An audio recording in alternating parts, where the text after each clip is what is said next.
Hi,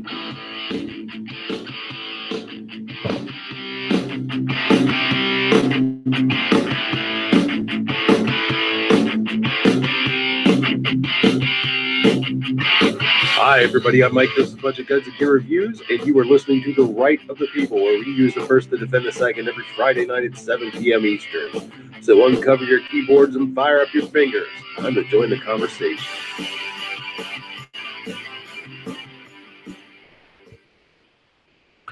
Hey, everybody. Happy Sunday to you. I'm Mike. This is Budget Guns and Gear Reviews. Yes, it is a Sunday broadcast, not a Friday broadcast of The Right of the People. As I said earlier in the week, I had a whole lot of stuff I had to get done on Friday, and I just could not do any of this then. But we're here now, and going to kind of wait, kind of talk around and BS a little bit until people start to show up. I don't know if YouTube's giving anybody the half-hour notifications or not, but I was looking at tumbleweeds blowing through the chat. Patriot in the Dark is there. Hi, glad to see you, sir. Glad that you could join us this evening. We got the Kingpin himself, David Bowling, here in on the panel. So hello to you, sir. How you doing? Hey, I'm doing great. I always appreciate being on the show. Hello? Yeah, can you hear me? Uh-oh. Why can I not hear you? Oh, because I turned my speakers down, that's why. Sorry if you said something to me, sir. I couldn't hear you because I had technical difficulties. It wouldn't be my show without it.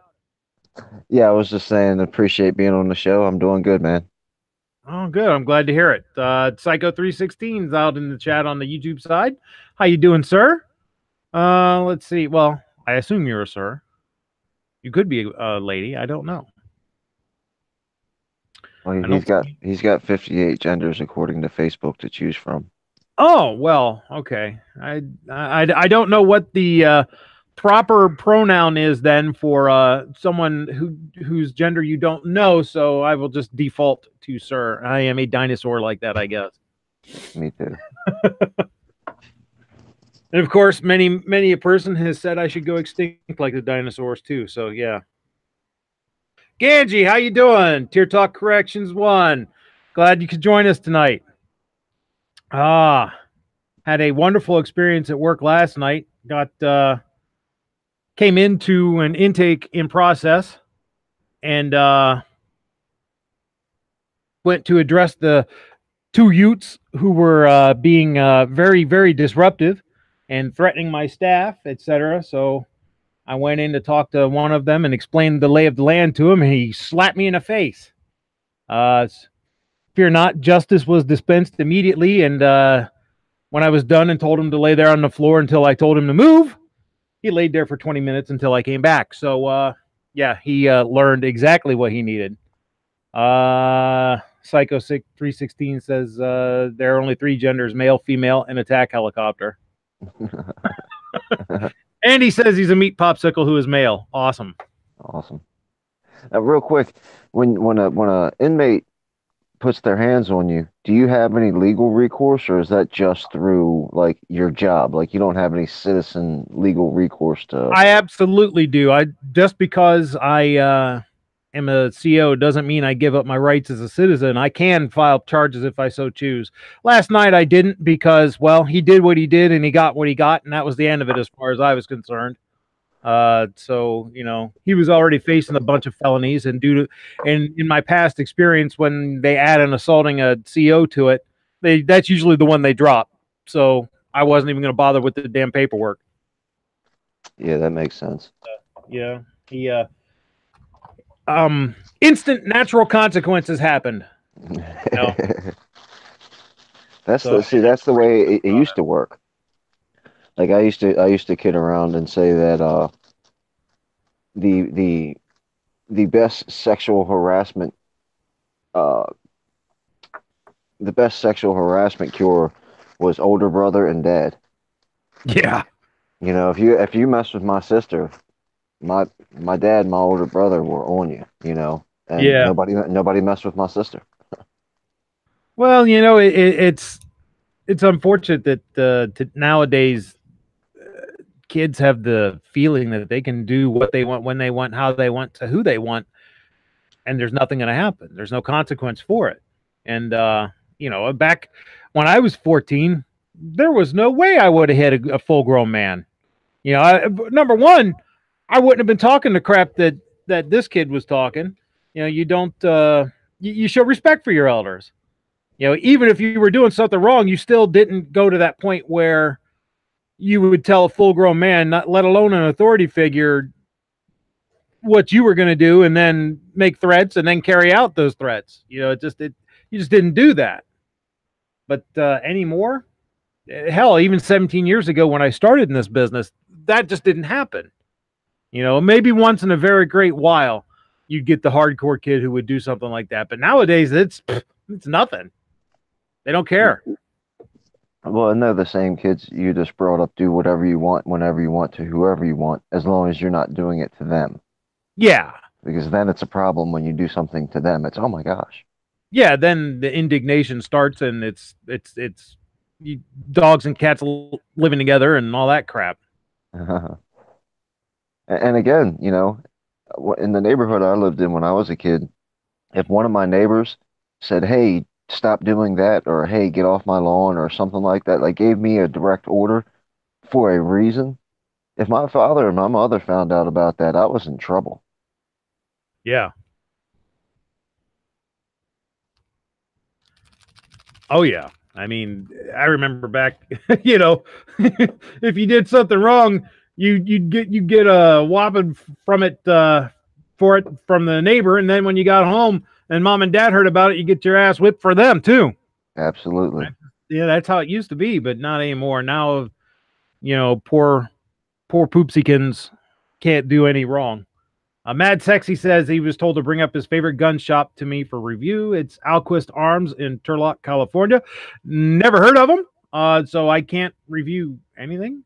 And I don't live in California, so I'm not really going to go there. But yeah, I'll give them a shout out. Alquist Arms in Turlock, California. If they got a website, go check it out. All right, I guess we will go ahead and get the ball rolling on the main topics here.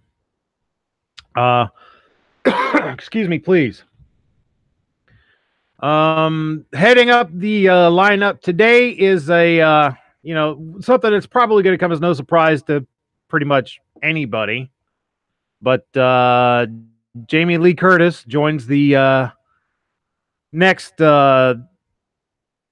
joins the long list of celebrity hypocrites. She says she supports the Second Amendment, but wants to ban assault weapons.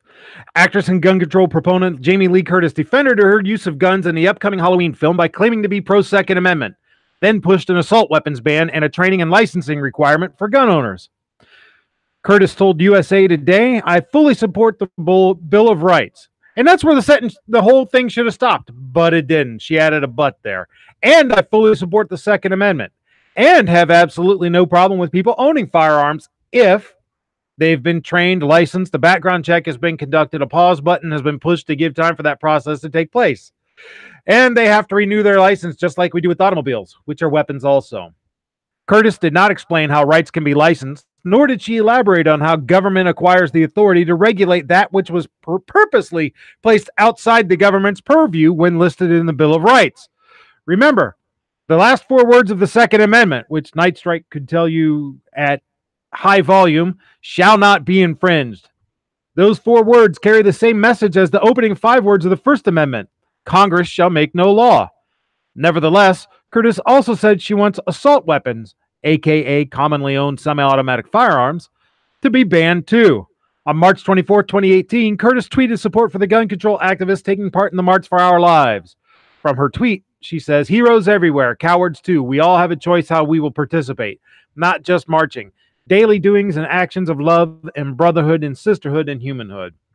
3 days later, Curtis made clear she was refocusing her energies to get women elected in place of men for the purposes of securing gun control, optional energy sources, etc.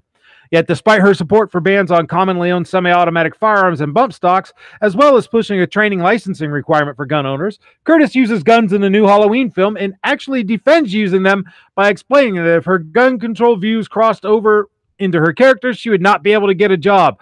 Well, no shit. She said, I'm an actress who's in slasher movies. I have to be responsible for my own personal choices in my own personal life, but I'm an actor for hire. And honestly, if I had made my career as a pacifist actor, I would never have worked, ever. Really? So your principles are available for a price.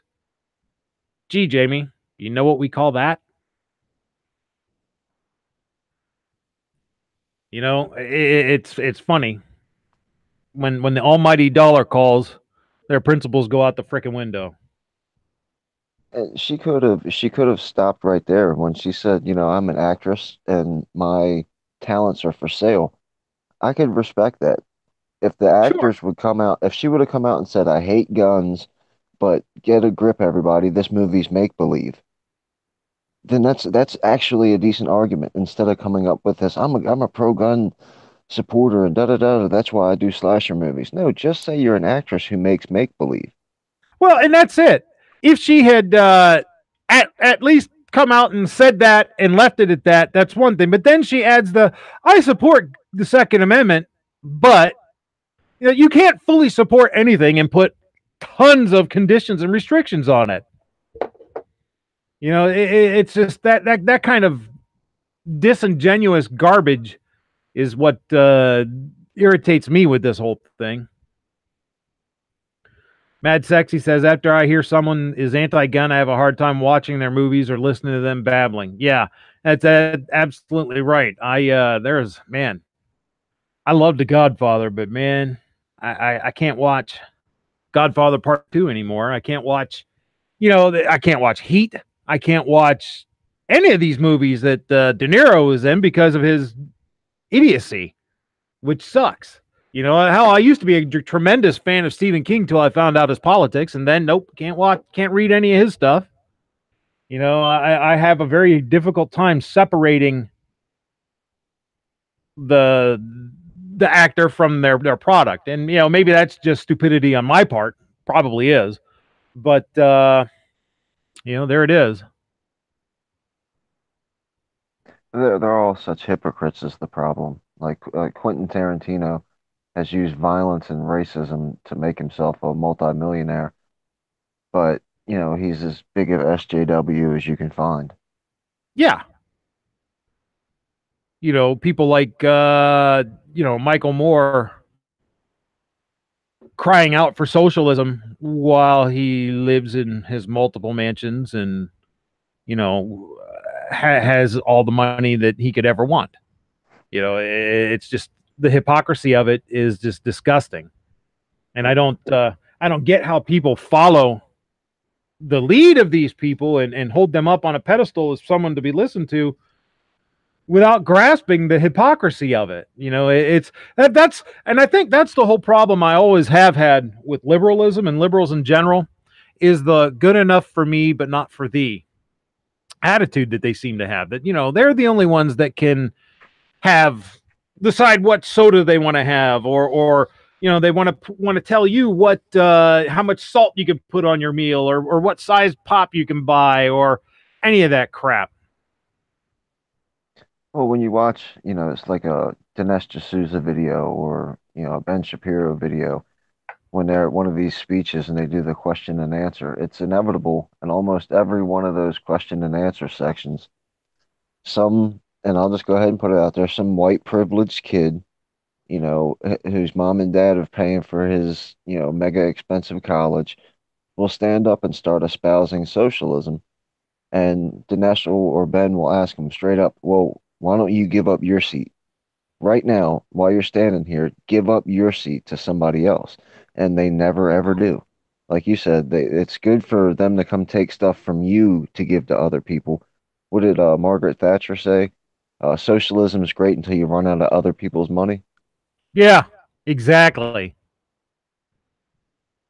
It's great until you run out of other people's money. And then when you start having to spend your own, oh, wait a minute. Let's not give up your own privilege, but make everybody else give up theirs. And I say privilege with quotation marks because that's a whole nother discussion. I mean, Zorro 117, which, by the way, welcome to the podcast. I don't believe I've ever seen you here. You're fully welcome here. Hope you enjoyed listening to the show. Says, in my opinion, that when your morals are easily bought, do you really have any true view on how the world works? And that's it exactly. You don't. If you're easily bought, you're easily compromised. You have nothing for which you actually stand. Hi, Vanessa Kitty. Glad you could come join us. As always, as I have said before, I'm very humbled and surprised that anybody wants to come and spend any time here listening to me babble on. But you're all always welcome to. I very much appreciate it. So yeah, as shock of the ages here, celebrities are hypocrites. Shh, don't tell nobody. I don't think anybody would believe you if you told them. No, well, no, they probably just wouldn't believe me. Right, yeah. That's all there is to that.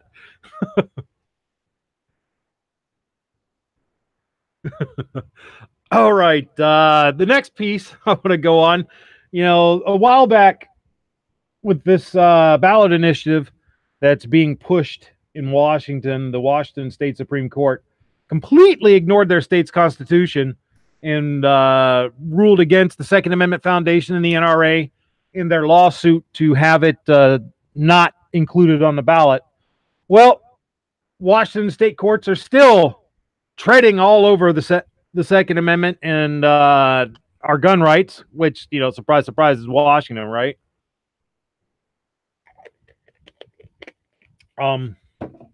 So let's see. Piece from Fox News. Seattle gun storage law eminently reasonable, judge says in tossing NRA gun group's lawsuit. I think it's wonderful how they characterize the Second Amendment Foundation as gun group. Matter of fact, here a little bit later, they call them a local gun group.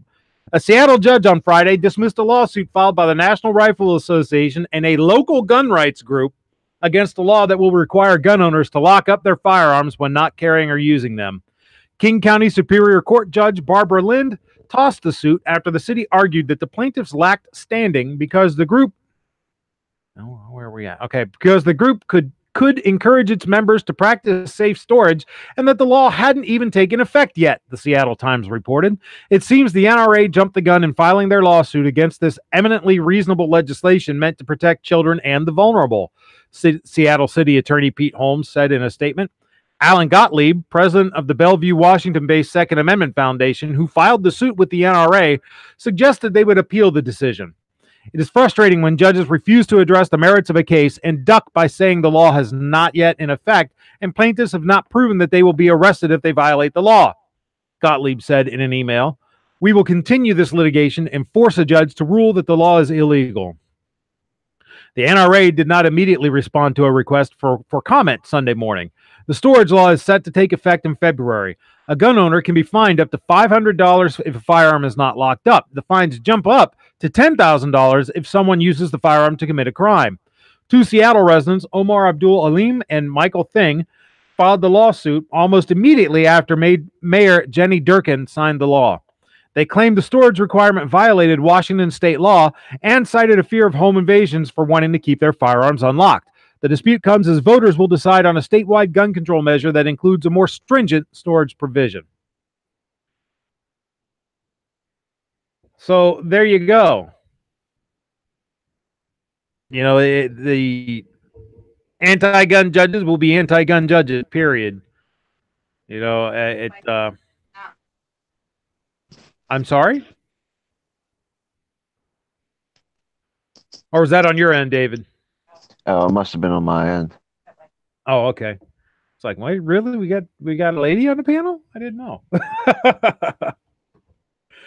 Okay. Oh, well, thank you, Zorro. Says Budget Guns show is awesome. Keep on doing great work. Awesome. Well, I will try. Thank you. So, Fox News thinks that the Second Amendment Foundation is a local gun group. That is news to me. I'm sure it will be news to Alan, considering that the SAF has given us 80% of existing pro-gun case law. So, yeah, local gun group. They argue before the Supreme Court as routinely as they can. They get wins everywhere, all across the country, but, you know, local gun group.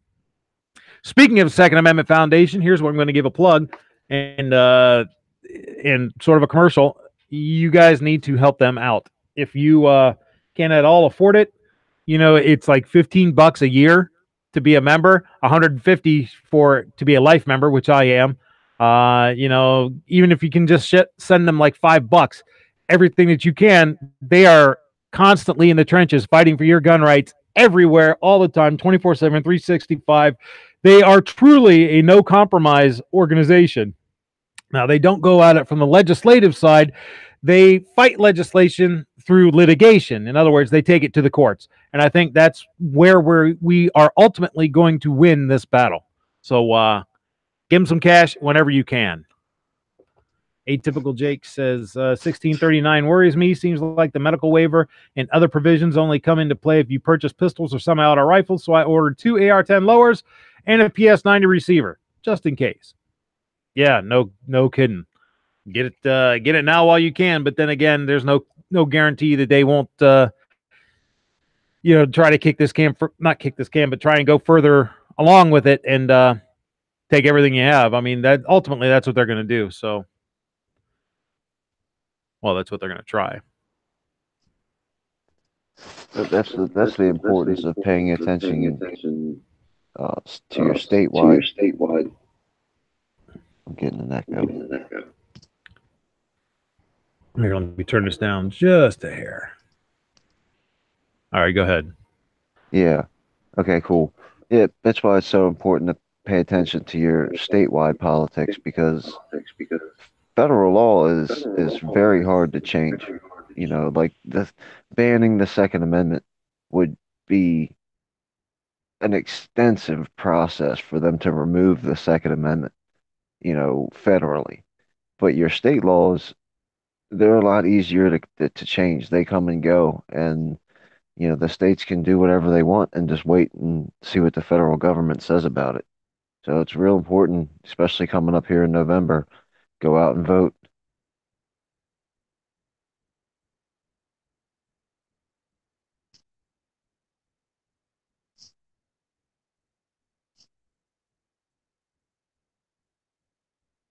All right. Hey, we here? Things were going a little bit funny here. Okay. My computer was acting up for a second. I don't know if there was any roboting or anything going on, but hopefully not. Hopefully everything came out right. Anyhow, yeah, we really have to pay attention to this on the local level. I think that the hoplaphobes have realized that on a federal level, gun control is at this point pretty much a dead issue. So they're moving the battle to the states, and that's where Bloomberg's money comes into play. You know, we have a billionaire in Bloomberg plus Soros, and we have a couple other wealthy liberal families who are, you know, hemorrhaging money into this cause, pouring it to them, and you know, we don't have that. We don't have billionaire angels backing it. We have us, the little guy. You know, we all have to band together and be active. That's why I've said being a gun owner is an inherently political act, and you have to be involved in the politics of it, because if you don't, nobody will. We don't have any super wealthy backers for this. They all don't want you to have your guns, which strange that, I think. Anyhow, there's a piece in Breitbart that really reflects this. Gun control lobby outspending gun rights orgs in midterm elections. Research put forward by Frank Miniter shows that the gun control lobby is outspending gun rights organizations as the November 6th midterm elections close in. This may sound strange to people who get their news from the establishment media and hear the same refrain over and over again, the refrain that claims gun rights organizations have all the money while the gun controllers are barely getting by. In reality, Breitbart News reported that the gun control lobby is enjoying $210 million in spending from 2 ultra-wealthy gun controllers alone. that $210 million is coming from Michael Bloomberg and Tom Steyer combined, and does not even begin to reflect the millions given by other wealthy gun controllers and gun control lobbying groups. Miniter used the Washington Times column to explain that the gun control lobby retains the facade of being outspent by contrasting gun control gun control group spending with the money spent by gun rights organizations. This lets them claim that gun rights groups are the ones with deep pockets. Miniter points out the Center for Responsive Politics, OpenSecrets.org, shows that gun control groups have given 1,904,298 so far to congressmen, of which 1,869,550 went to Democrats, whereas gun rights groups have given 2,351,764, of which 2,302,714 went to Republicans. But add Bloomberg and Steyer's money, then recalculate, and you see that the gun control lobby is given 211,904,298 to gun controllers, while the gun rights groups are giving 2,351,764.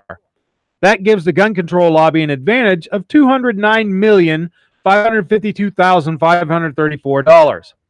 So how can a pro-gun candidate or incumbent win in such a climate?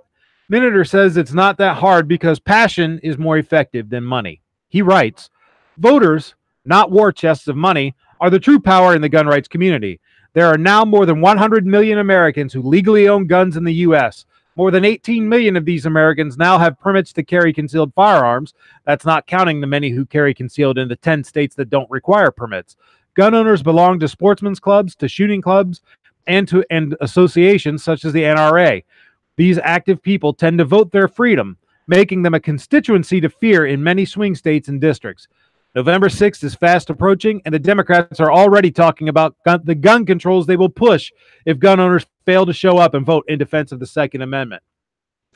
So, you know, that dovetails very nicely with what you were saying, David, that, you know, we have to pay attention to this. We have to be on it. We have to be political. We have to be active. We have to get everybody we know that is even remotely close to thinking the same way we do, active and out, and get them to the polls in November to maintain political control of the House and the Senate, so that you know, they don't start their the libs don't start their gun control jihad. Because believe me, if they can, they will. If you look into it also, I don't know like any actual numbers I can state, but when they do research on school shootings or any kind of, you know, gun violence and stuff, a lot of pro-gun industries, NRA for example, donate money to those types of researches. But I guarantee there's no Democrats donating to any kind of pro-gun research. No. Hence, absolutely not. You probably talk about it more than anybody, being how you end your show. There's never, except for you, nobody ever talks about the good guy with the gun that, you know, saves someone else's life or saves their life. Yeah. According to NPR, there is no such thing as the good guy with a gun. That's a myth. It's a myth. I'm making shit up every week because, you know, that's the kind of guy I am. Yeah. John Brown Production says he's already voted absentee. Good for you, sir. You know, I think that the world would be a better place if everybody did their civic duty and did due diligence when they did it too, by the way. Actually look into the issues and the candidates and whatnot and vote. You know, David brought up, you know, you brought up a really good point with the fact that the media does not report near as much the thing, you know, defensive gun uses, you know, anywhere from 300,000 to 2.5 million, depending upon whose study you pay attention to, defensive gun uses a year. If they actually did their job and actually reported these things, what do you think the narrative would be today with on the gun control issue? I don't think it would be an issue at all. People would understand, you know, it's a good thing to be able to defend yourself. Instead, they want to harp on every tragedy, every bad thing. And, you know, the quote Rahm Emanuel, "Never let a tragedy go to waste," and that's what they're doing. You could use the guy who the church shooting a couple years ago. I don't remember where it was at, but the guy who ran out in Texas. Is that where it was? Yeah, Sutherland Springs, Texas. That guy should still be on the news every single night. They should have got a key to the city. You know, Williford, I think was the guy's name, the one that ran out with his AR-15 and stopped the killer. Yep, that's the one. Made him run. He should be a household name all across the world. But you know, he didn't stop the guy. The guy killed himself. So you know, Williford didn't do anything. You know, who cares if the guy whose bullet was the fatal one? The fact is, he stopped the guy from killing people there in the church. But, you know, they want to even rob him of that. They do everything they can to spin it and twist it to make sure that the good guy with the gun doesn't exist. Well, the safety factor is what the media is not looking for, because the media feeds off of danger. And if the media came out and said, hey, bad guys out there, there's some people out there that are carrying guns that are going to stop you from committing these crimes. And when they do stop you, they're not going to jail. They're going to get a hearty handshake and a party. A lot of criminals would stop doing what they're doing if they thought, hey, there's some people that are going to defend themselves out here. That's another reason why the media won't show it, is because they benefit off of the chaos. Yeah, absolutely. You know, the old saying goes, if it bleeds, it leads. And that's exactly what they do. But I take it to be I'm a little more cynical than that, in thinking that they just want the exciting stuff for the ratings, because if that was the case, they'd put the exciting things out there that are pro gun as well. I think that they're very, well, I was going to say very subtly, but no, it's not subtle anymore. They're doing everything they can to manipulate the political and cultural narrative in this country to go the direction they want it to. Let's see. Yeah, absolutely. The media is as corrupt as you could possibly get. Rich White asks, how are they going to spin the mother in Morgantown who blew the head off the guy trying to rape her daughter? Well, they're not going to spin it. They're just simply not going to show it. They're not going to tell you about it. You know, it may be at a local level, you would hear about it. But as far as the national news media, no, they won't say a thing about it because it doesn't fit their agenda. It doesn't advance their cause. I've heard a guy say a couple different times, so it's not like my quote, but he said the most insidious power the media has is the power to ignore. You know, just don't talk about it. Yeah, and that's it. That's man, that's a very good good quote. The most insidious power that the media has is the power to ignore. I'm going to have to steal that. I'm absolutely going to have to steal that because it's true. You know, that's how they spin those things, Rich, they make it disappear. It goes down the memory hole. You know, if they don't talk about it, it didn't happen.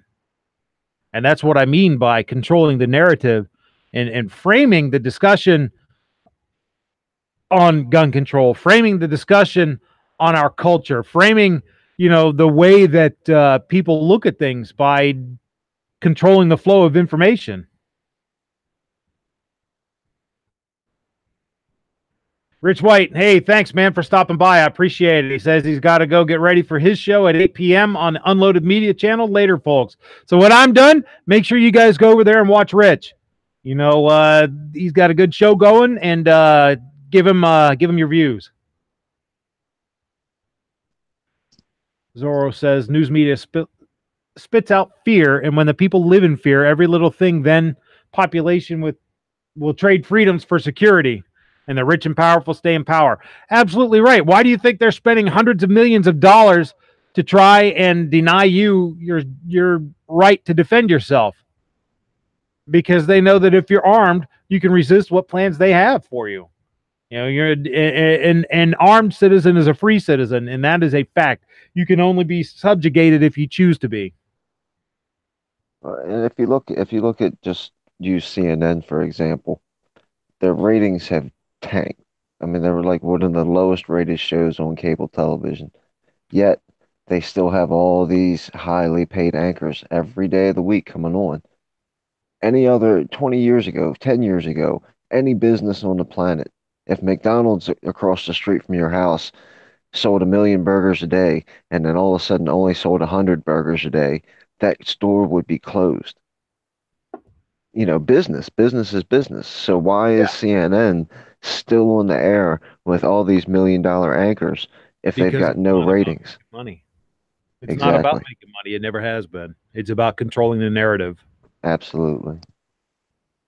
I'm starting to sound tinfoil hattish. I know.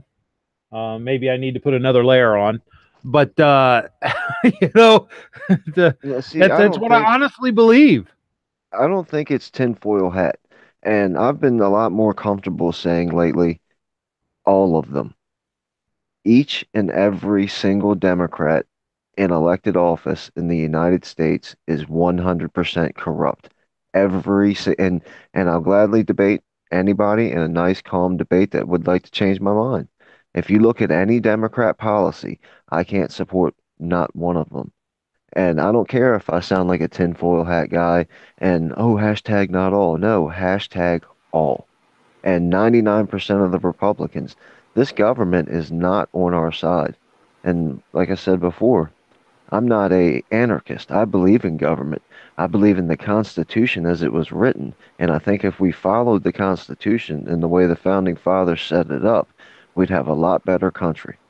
Oh yeah, Mark Walters on Armed American Radio puts it well when he says that there's two parties, two political parties in this country: the party of Washington, and then everybody else, and that's it. It's not Democrat, Republican. It's Washington and those in power, and then the rest of us. And those in power have done a really good job of turning the rest of us against each other so that they maintain their power. Night Strike, how you doing, sir? I heard something about a tinfoil hat, so I had to come in here and say, "Shut up, you infringed!" See, I could have used you earlier when I was talking about that. Well, I come at the most inopportune times. I actually said the words.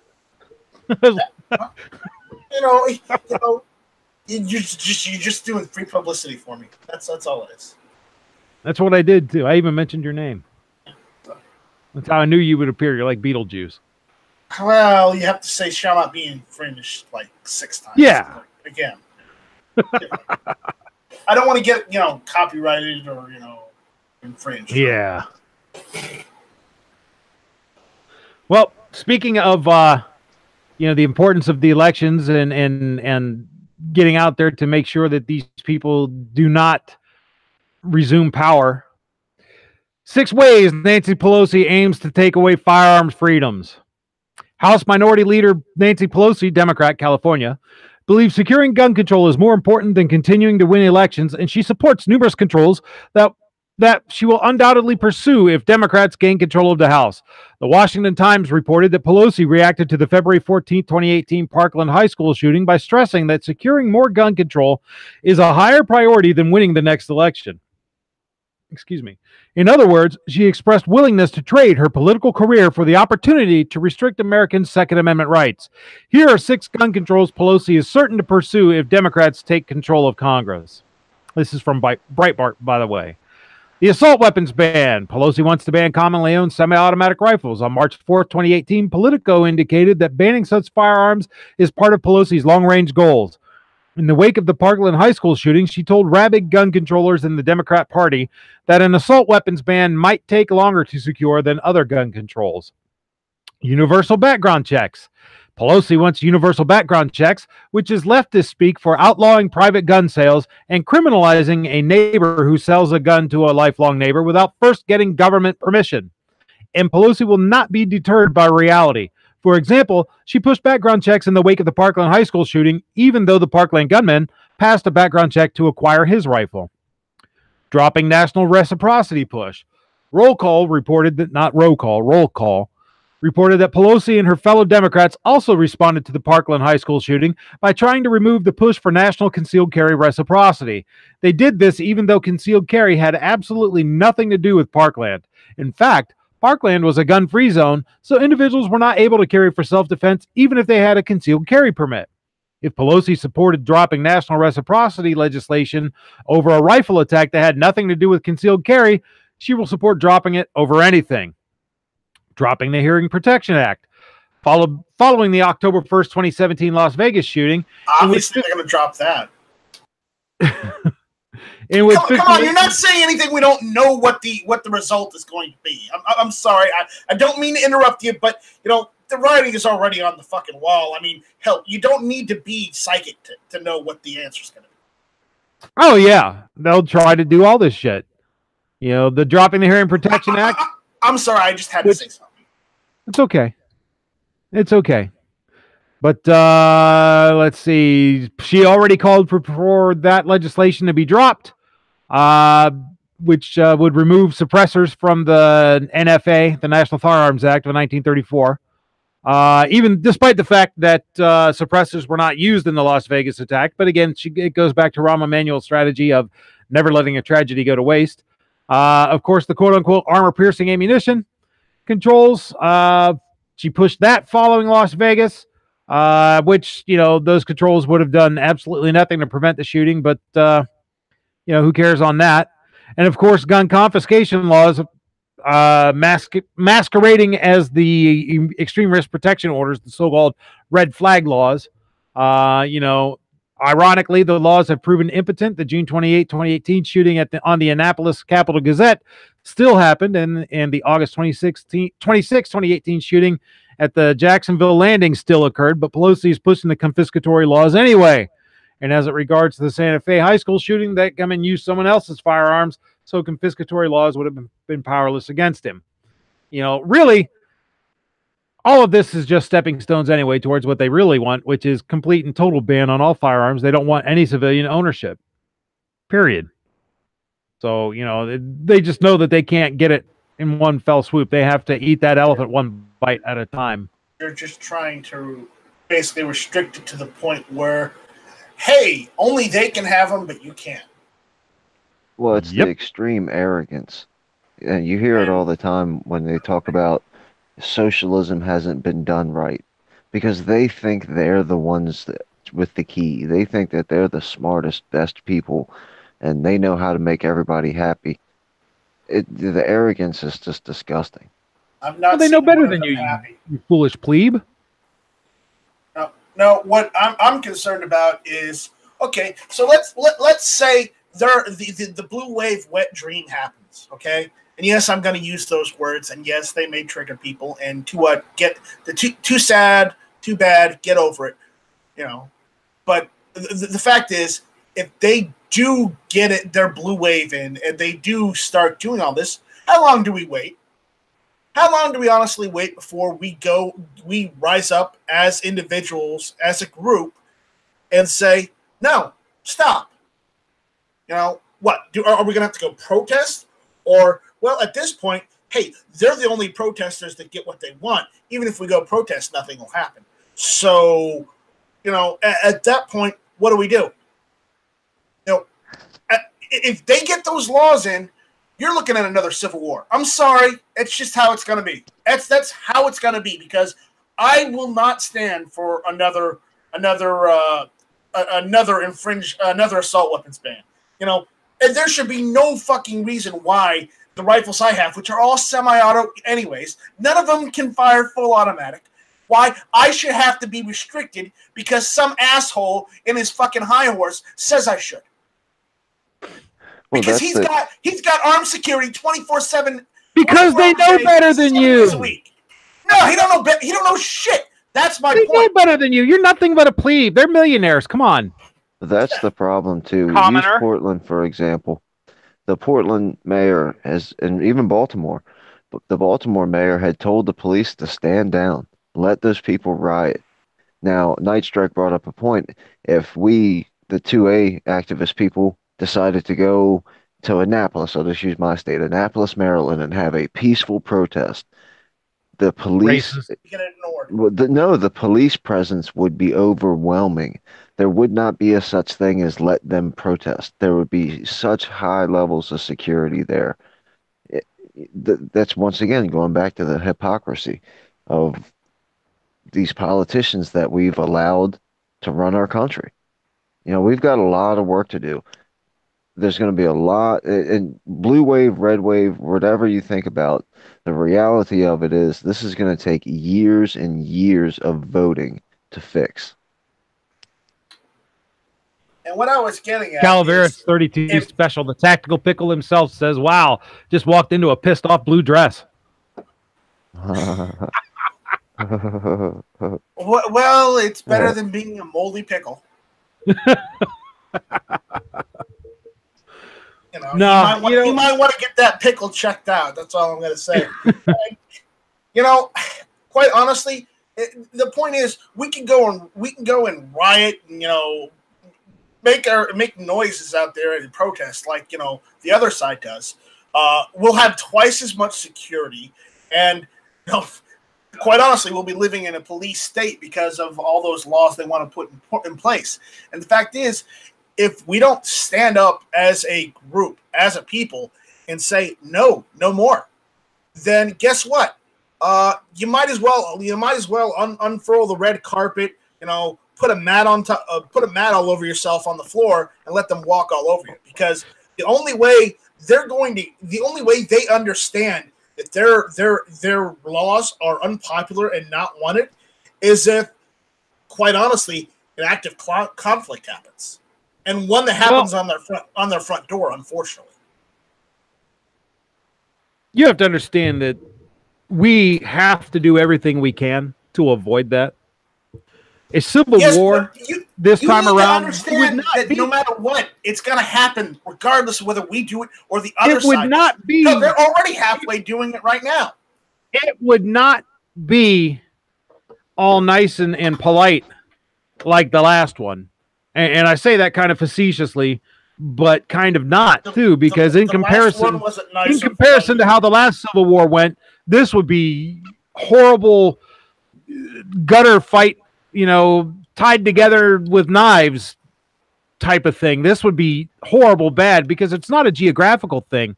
I mean, your next door neighbor could be, one of those liberal types and who would be horrified by the fact that you have your guns. And, it's not like those guys in the other state, down south. It's not like we're fighting them, or it's not like those damn Northerners are invading us. This is everywhere. People all interspersed. There is no front line. There is no battlefields.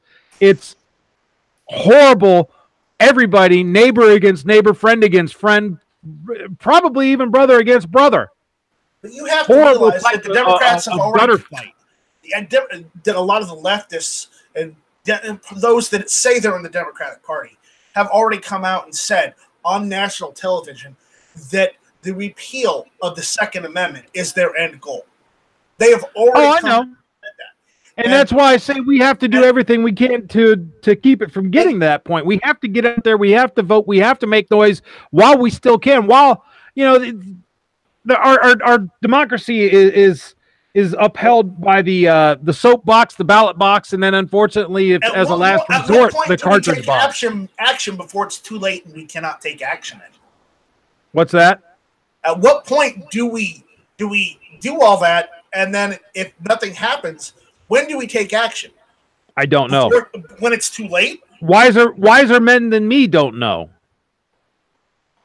Well, Budget was making a pretty good point. If you look at the Civil War, I mean, realistically, the Revolutionary War wasn't that long before that.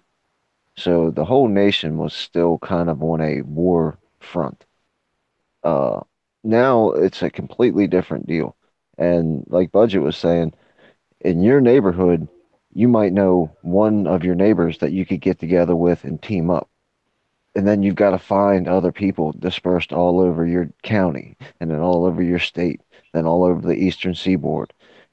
Getting actually like a standing military together would be extremely difficult to do. It'd be a lot of guerrilla warfare. And when I think about it, and that's what it'll be. It'll be guerrilla warfare. It'll be a war of assassination. It'll be a war of it'll be horrible. I mean, it's not going to be army on army. It's individuals going out. It'll be a series of terrorist actions, is what it'll be, depending upon your viewpoint. That's what it would be. It's gonna suck no matter what. I'm not saying that it's gonna be all flowers and candy. It's not what I'm saying at all. I'm saying, what point do we wait before it's too late and we cannot act? That I don't know. That's something each person's going to have to decide for themselves, I would guess. Hopefully, it doesn't come to that point where we would initiate that. Well, I don't have to ever either. Will end up happening. The other side right now is so unreasonable, so unhinged, and I will go out and say that mentally unstable, that they will do everything they can if they get in power to remove every single right an American has constitutionally. Well, see, here's the thing. I don't think it's going to happen like that. I think it's going to happen. I mean, we already have the underpinnings being laid for it. Hillary Clinton saying that we can't be civil with each other. We can't have civil discourse with those people, basically. Well, it's her side that's being uncivil. We have Maxine Waters calling for harassment and terrorism basically against Republicans. We have Cory Booker said, kick them, referring to Republicans and conservatives. We have all this hate and violence being preached by the other side. What I think is going to happen is, if Trump wins the 2020 election, and I am putting on my tinfoil hat here, if Trump wins re-election and Ginsburg finally retires, when they go to nominate another Supreme Court justice, and the court will end up going 6-3, that's when it's going to kick off. That's when the violence is really going to start. All these protest violence with Antifa, all the political cutthroat antics that we saw with the Kavanaugh hearings, all of that is just practice for what's coming up with Ginsburg. Because they will know that at that point, their efforts are done. They've lost. Once we get the Supreme Court 6-3, they've lost for generations. And they're not going to stand for that. That's when it'll happen. I don't think it'll be us kicking off to resist their tyranny. I think it'll be them kicking it off to try to impose their tyranny. If you look at the Antifa groups and any of your other leftist groups, they all side with radical Islam as well. And one thing you can know about radical Islam is they're dedicated to what they do. They practice. And you mentioned it just there. What was it? The March on Wall Street, the shut down the Wall Street protests that they had a couple years back was just a warm-up. Now, these Portland riots and these Seattle riots are just a warm-up. They're practicing. They're seeing what they can get away with and how far they can take it. And the further that our government officials let them get away with it, the further they're going to push the limit until they go too far. Yeah. Now, keep in consideration here the fact that I just could be nuts. I mean, no way. And I'm not. That is always a possibility. So maybe I'm wrong. I hope I'm wrong. I have. That's actually not a phrase I ever thought I would say, but I hope I'm wrong. I hope that things continue in being a peaceful and an orderly transition of power back and forth the way it has been in this country. But I think the ground is being laid for something else. All right, and on that note, let's start to go on something positive here. Jeez, it is time for the Self Defense Shoutouts. For those of you who have never watched the show before or who have never stuck around, Self Defense Shoutouts are not me reveling and glorifying the death of the bad guy or anyone else. It is me reveling in and glorifying the continued life of the good guy and the fact that they had the means, method, and opportunity to defend themselves from the bad guy. Breitbart News from 15th October 2018. Husband wrestles gun from a wife's attacker, shoots him dead. A husband in Atlanta is hospitalized after wrestling a gun from his wife's attacker and shooting him dead. The woman, who was shot in the arm before her husband took control of the gun, is also in the hospital. Fox 5 Atlanta reports that a renter inside a home on Donnybrook Lane began arguing with the man's wife, then allegedly threatened to kill her. Police indicate the suspect shot the woman in the arm before the husband confiscated his gun and shot him. The suspect then burst through a window and died in the backyard. The Daily Mail quotes Atlanta Police Major Michael O'Connor saying the suspect didn't get very far, a few feet, after jumping through the window. He added, the male who was in the backyard was believed to be either renting or in the rooming house, but he's not related to them. The couple was taken to the hospital in stable condition. Authorities did not reveal the identity of the deceased suspect. And that's how it should be in that case, a deceased suspect. Let's see. The next headline, if it'll ever load. My computer's being real slow today, so I apologize for having to babble. Yeah, I know. All I ever do is babble, right? You said it, not I. Well, I figured I'd just beat you to it because I'd say it more kinder than you.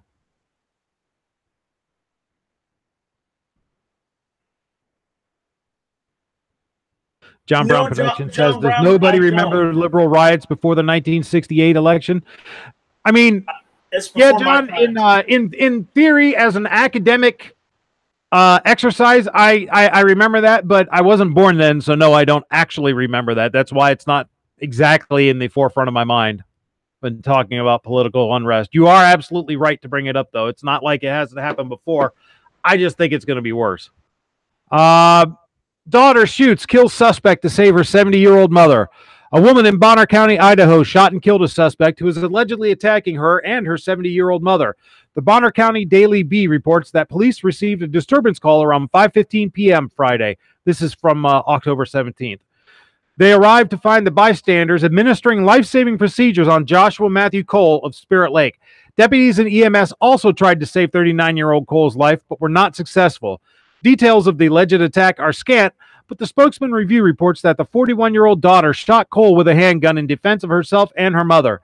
Bonner County Sheriff's Captain Tim Hemphill said, evidence and witness statements collected to this point support that claim. So good for those ladies that they're able to defend themselves. They had the ability to do it.